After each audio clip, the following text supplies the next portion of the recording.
Corona का असर सेना की कार्यशैली पर भी पड़ा है। इस बार गया स्थित ओटीए यानी ऑफिसर्स ट्रेनिंग एकेडमी में 17वीं पासिंग आउट परेड 13 जून को है। कैडेट्स का परेड तो होगा, लेकिन उनके अभिभावक शामिल नहीं हो पाएंगे। ओटीए ने इसे लेकर एडवाइजरी जारी किया है। मल्टी एक्टिविटी डिस्प्ले भी इस बार रद्द कर दिया गया है। इससे पहले कैंडिडेट्स को सम्मानित किया गया, जिसमें सिर्फ सेना के जवान और अधिकारी ही मौजूद रहे। कैडेट्स अपनी प्रतिभा दिखाते थे, घुड़सवारी की, पीटी की, लोग स्काई डाइविंग करते थे, और भी टीम्स आती थी अपनी कला दिखाने के लिए। वो इस बार हम नहीं कर रहे हैं आयोजित।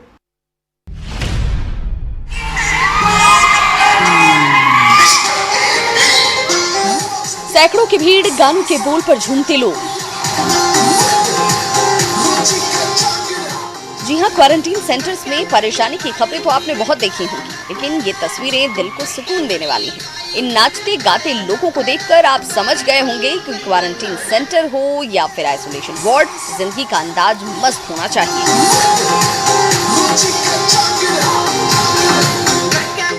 दरअसल अगरतला इंटरनेशनल फेयर ग्राउंड में बाहर से आए लोगों के लिए सेंटर्स बनाए गए हैं। यहाँ प्रवासियों ने नाच गाना करके अन्य सदस्यों का जोश बनाए रखा। कोशिश बस इतनी कि कोविड-19 की चिंताओं से खुद को और दूसरों को दूर रखा जाए।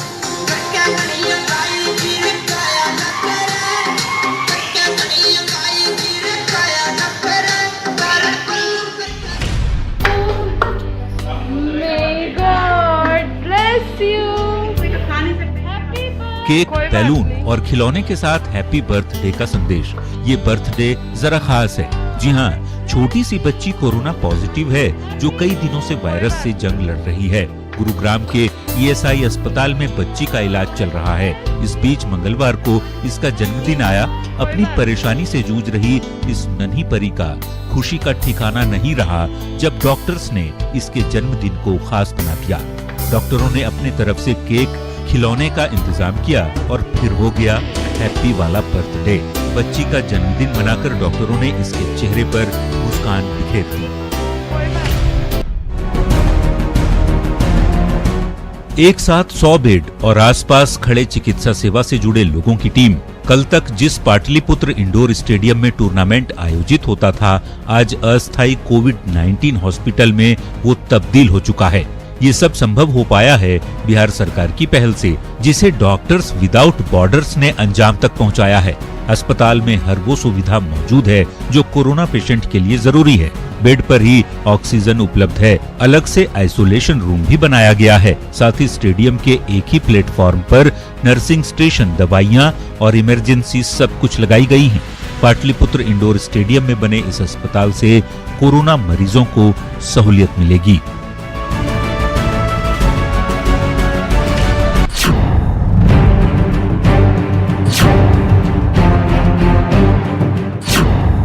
ये वही तस्वीर है जो सोशल मीडिया पर वायरल हुई थी। ठेला खींचकर अपने और परिवार का गुजारा करने वाले ये हैं अर्जुन पासवान। 70 साल के अर्जुन इस उम्र में भी ठेला चलाते हैं ताकि उनके बीमार बेटे का इलाज हो सके और साथ ही घर में भोजन पानी का इंतजाम भी हो।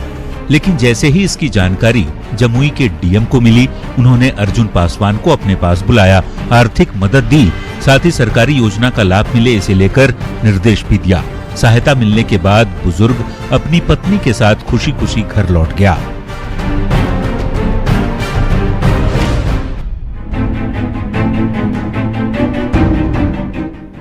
अनलॉक 1 में भी प्रवासी मजदूरों का अपने शहरों के लिए जाना जारी है। प्रवासी मजदूर किसी तरह अपने गांव पहुंचना चाहते हैं। ऐसे में दिल्ली कांग्रेस ने मजदूरों की परेशानी को कम किया है। बुधवार को पार्टी उपाध्यक्ष ने 8 बसों को बिहार के कई जिलों के लिए रवाना किया। ये वो मजदूर हैं जो रिक्शा चलाकर गुजारा करते थे या फिर छोटी छोटी फैक्ट्रियों में काम करते थे, लेकिन बीते 2 महीने से सभी लोग बेरोजगार थे। ऐसे में मजदूरों को घर पहुंचाने का जिम्मा अभिषेक दत्त ने उठाया। अपने घर के लिए चले मजदूरों की खुशी देखते ही बन रही थी। हम यहाँ से 8 बसों को और भेज रहे हैं, जो समस्तीपुर है, मुजफ्फरपुर है और दरभंगा है, पूर्णिया है। बिहार के अलग अलग ज़िलों में ये बसें जाएंगी। सभी के अंदर सोशल डिस्टेंसिंग के नॉर्म्स हम फॉलो करते हैं।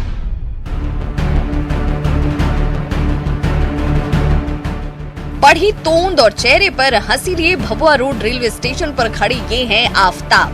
दरअसल 70 दिन पहले आफताब ससुराल आए थे, लेकिन इस दौरान लॉकडाउन हुआ और फंस गए। तोंद ये बताने के लिए कि 70 दिनों में खूब मालपुआ उड़ाया है और चेहरे की चमक बता रही है कि अब घर लौट रहे हैं। आफताब कहते हैं कि बीवी मायके में थी और विदाई कराने मार्च में आए थे, लेकिन गाड़ियां बंद हो गयीं। अब ट्रेन परिचालन होने लगा तो बीवी बच्चों के साथ यूपी अपने घर चल दिए। जब से ट्रेन चालू हुई तो रजिस्ट्रेशन करवाया तो चलने बनाया था अपने घर।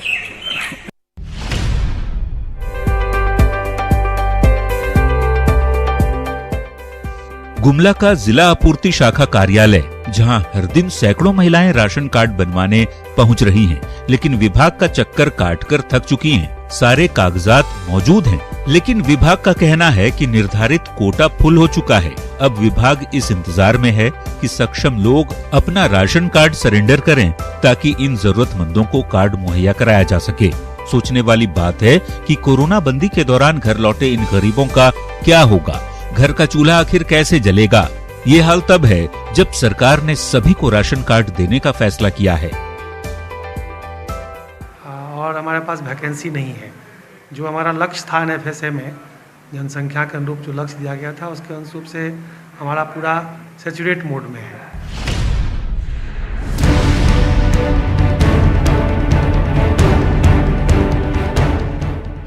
दुमका जिला मुख्यालय से लगभग 35 किलोमीटर दूर प्रकृति की गोद में बसा गांव आनंद पहाड़ी, लेकिन गांव का सिर्फ नाम ही आनंद है। यहाँ के लोगों की मुश्किलें कम नहीं हुई।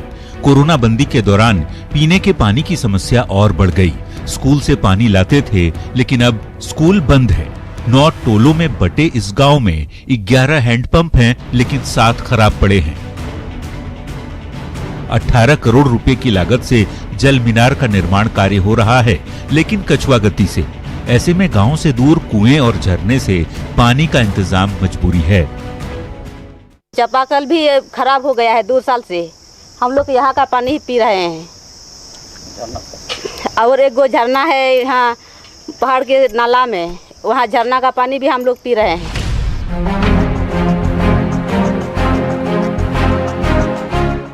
कोरोना काल में यात्रियों की सुविधा को लेकर रेलवे ने बड़े बड़े दावे किए। पटना स्टेशन से भी 1 जून से 200 ट्रेनों का परिचालन शुरू हुआ है, लेकिन यात्रियों को संक्रमण से बचाने के लिए रेलवे कितना तैयार है, जरा पटना जंक्शन की इन तस्वीरों को देखिए।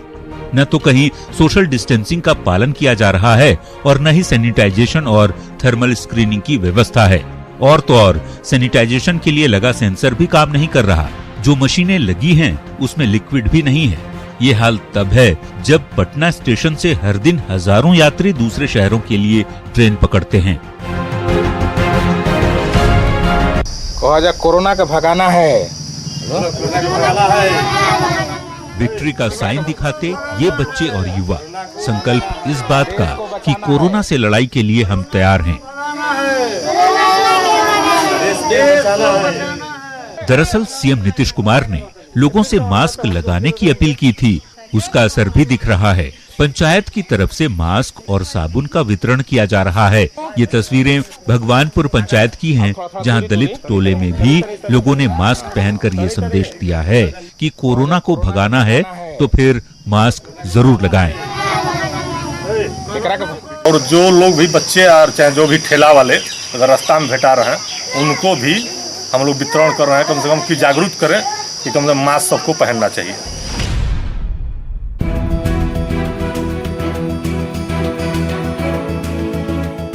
दूसरे शहरों की तरह छपरा में भी कोरोना के मामले बढ़ते जा रहे हैं, लेकिन शहर के लोग मास्क लगाए बिना घर से बाहर निकल रहे हैं। ऐसे में लोगों को जागरूक करने का बीड़ा खुद जिले के डीएम और एसपी ने उठाया है।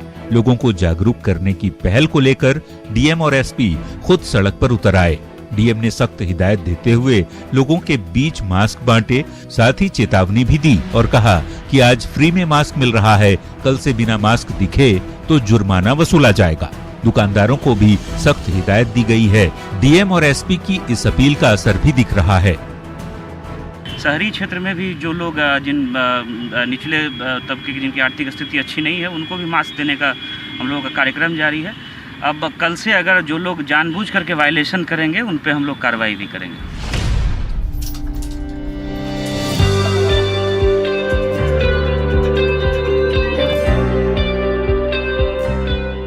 हालात कैसे भी हों, सूझबूझ और इच्छा शक्ति से समाधान निकल ही आता है।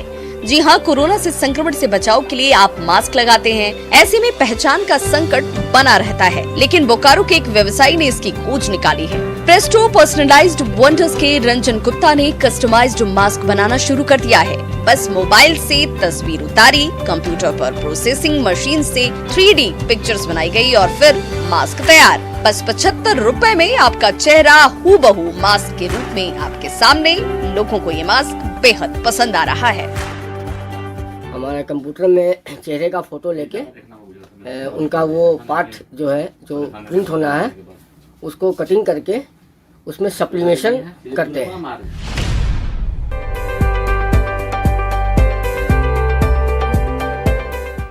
कोरोना ने हमारे जीवन में बहुत सारे बदलाव लाए हैं। इन्हीं में से एक पढ़ाई का स्टाइल भी है। संक्रमण के डर से जब स्कूल, कॉलेज और लाइब्रेरी बंद हुए तो डिजिटल यानी ई लर्निंग लोकप्रिय हो गया। कंप्यूटर और मोबाइल जैसे डिजिटल प्लेटफॉर्म से छात्रों की पढ़ाई जारी है। इसे देखते हुए नगर विकास विभाग ने मुजफ्फरपुर को एक बड़ा तोहफा दिया है। यहाँ के ऐतिहासिक टाउन हॉल पुस्तकालय को अब पूरी तरह से डिजिटल बनाकर ई लाइब्रेरी के रूप में बदल दिया जाएगा, ताकि सोशल फिजिकल डिस्टेंस के साथ पढ़ाई जारी रहे। इसमें अन्य ग्रंथों के साथ ही करंट अफेयर्स जैसे कोर्स की पढ़ाई में भी मदद मिलेगी। कोरोना वायरस के चलते दूरस्थ एजुकेशन का इम्पोर्टेंस बहुत ज़्यादा हो गया है। जो हमारा टाउन हॉल स्थित वर्तमान लाइब्रेरी है उसी में हम लोग डिजिटल लाइब्रेरी का प्रावधान करने का एक योजना लिए हैं।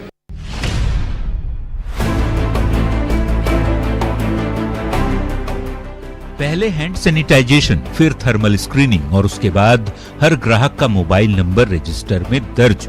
ये सब कुछ हो रहा है बाल कटाने से पहले।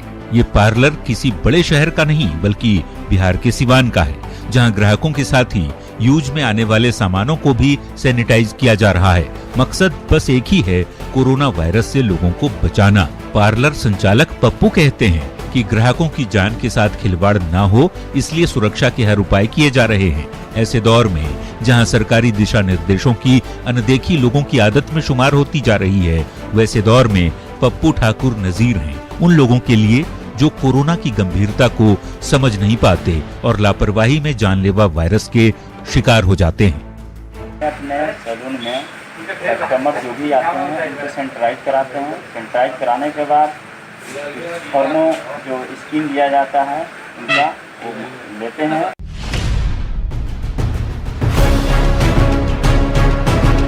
पीपीई किट देखकर चौंक गए ना? जी हाँ, ये वही पीपीई किट है जिसे पहनकर डॉक्टर कोरोना मरीजों का इलाज करते हैं। लेकिन एक शॉप में पीपीई किट का भला क्या काम? दिमाग पर जोर मत डालिए।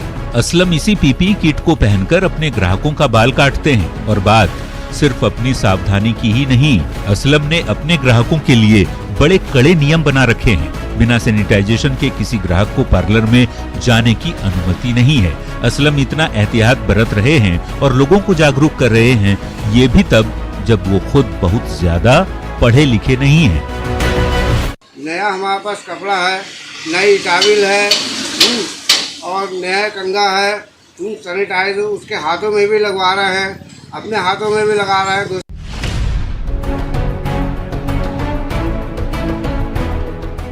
अभी तक इस तरह के आउटलेट्स आपने नामी कंपनियों के ही देखे होंगे, लेकिन भागलपुर में जीविका दीदियों ने जीविका ग्रामीण बाजार नाम से मार्केटिंग शुरू की है, जो ऑनलाइन और ऑफलाइन दोनों होगा।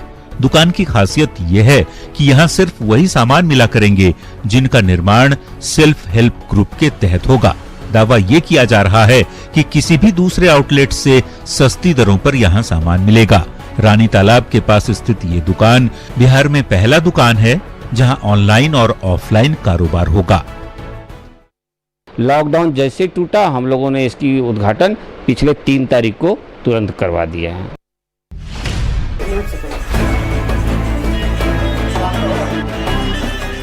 कढ़ाई में बेसन भूजे जा रहे हैं, लरियां तैयार करना शुरू हो चुका है। एक बार फिर से चेहरे पर खुशियां लौटने की उम्मीद है।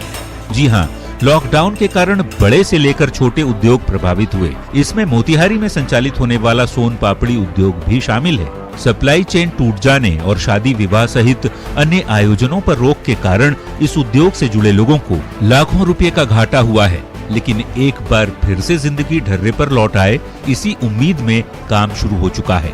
हालांकि सोन पापड़ी उद्योग से जुड़े लोग सरकार की ओर भी देख रहे हैं ताकि घाटे को कम किया जा सके। एक साथ उनका जो आत्मनिर्भर बनने का जो प्रयास है या सेल्फ एम्प्लॉयमेंट है या सेल्फ कॉन्फिडेंस है, ये बढ़ाने के लिए जो भी जिला प्रशासन और राज्य सरकार कर सकती है वो सारे उपाय हम यहाँ पे करेंगे।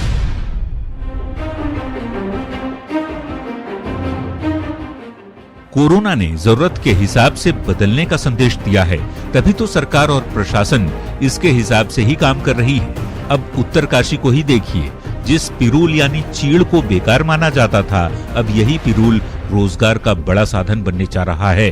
पिरूल से बायोमास के जरिए बिजली उत्पादन की पूरी तैयारी हो चुकी है और जंगलों से पिरूल उठाने के लिए ग्रामीणों को मंजूरी भी मिल गई है। पिरूल से बिजली बनाकर उसे ग्रिड से जोड़ा जाएगा। इससे रोजगार तो बढ़ेगा ही, साथ ही अपशिष्ट से बनने वाला कोयला स्थानीय लोगों के लिए ईंधन का भी काम करेगा। जो ये जो यूनिट्स हैं, ये ऑन एन एवरेज जो है 25 किलोवाट प्रति जो मेंबर है इनका यूनिट है और ये डिफरेंट स्टेजेस पे हैं अभी डेवलपमेंट को।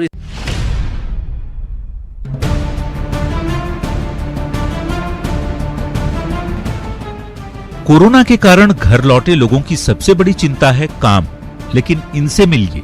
ये हैं ललिता भोंगरा, जो लोगों को जीने का राह दिखा रही हैं। ललिता ने बंजर पड़ी 1 एकड़ जमीन पर 3 साल पहले आम का पेड़ लगाया। अब कई किस्म के आम तैयार हैं।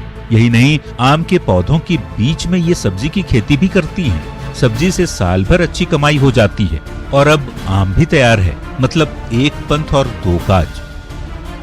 आलू सब, गोभी सब, साथ में आम सब भी पटावन हो रहा है। अच्छा, एक साथ दोनों खेती हो रहा है? हाँ, एक ही साथ दोनों खेती हो रहा है।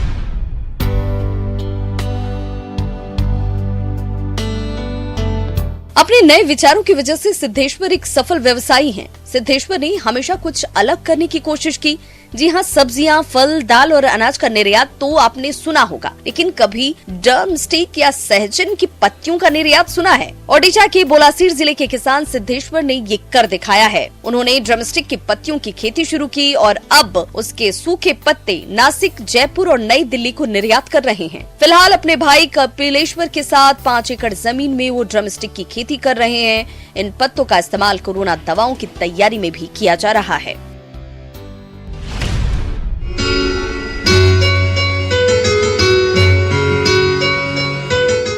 ऑर्गन पर अपनी उंगलियों से संगीत का जादू बिखेरते ये हैं संतोष निषाद। कोरोना काल के दौरान समारोह और दूसरे कार्यक्रम बंद हो गए, लेकिन परिवार के 10 लोगों का जिम्मा उठाना था। ऐसे में काम तो करना ही था। अब संतोष कुदाल चलाकर मेहनत मजदूरी करते हैं। जो पैसे मिलते हैं उससे परिवार के लिए भोजन का इंतजाम हो जाता है। संतोष बताते हैं कि फिलहाल काम मिलेगा इसकी कोई गारंटी नहीं है। ऐसे में जो पैसे मिल जाते हैं उससे परिवार तो कम से कम चल रहा है। अप्रैल, मई, जून तो इसमें सारा कार्यक्रम जो बंद है, कोई भी कार्यक्रम नहीं हो रहा है, तो सर उसके बाद आगे का जो सीजन ऑफ है, बरसात आने वाली है, जुलाई, अगस्त, सितंबर तक हम लोग का, मान लीजिए अगस्त भी चला जाएगा। हो सकता है कि दशहरा से कोई अगर कार्यक्रम मिले तो मिले, नहीं तो 2020 में हम लोग का पूरा मतलब प्रोग्राम खत्म है।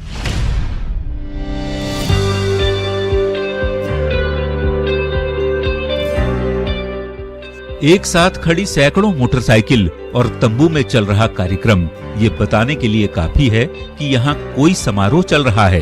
बिल्कुल ऐसा ही है। कोरोना वायरस से बचाव हो, इसे लेकर 50 लोगों को एक शादी में शामिल होने की अनुमति है, लेकिन राजस्थान के 12 में अनलॉक 1 के दौरान सामूहिक विवाह समारोह संपन्न हो गया। सबसे बड़ी बात ये कि प्रशासन को इसकी भनक तक नहीं मिली। बताया तो ये भी जा रहा है कि सम्मेलन में 21 जोड़ों का विवाह हुआ, जिसमें कई नाबालिग भी थे। सवाल है कि क्या ऐसे ही होगा कोरोना से बचाव?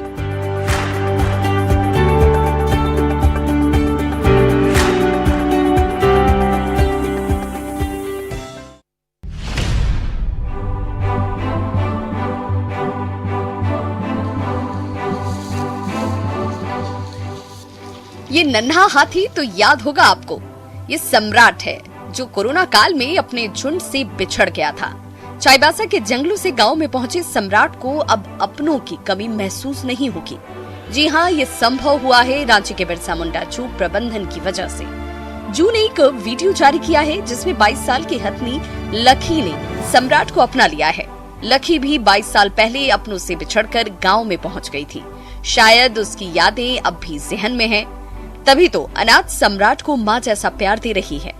अब सम्राट को माँ मिल गई और लखी को एक साथी, और इन सब के बीच गांव वाले खुश हैं कि उनकी मेहनत सफल हो गई।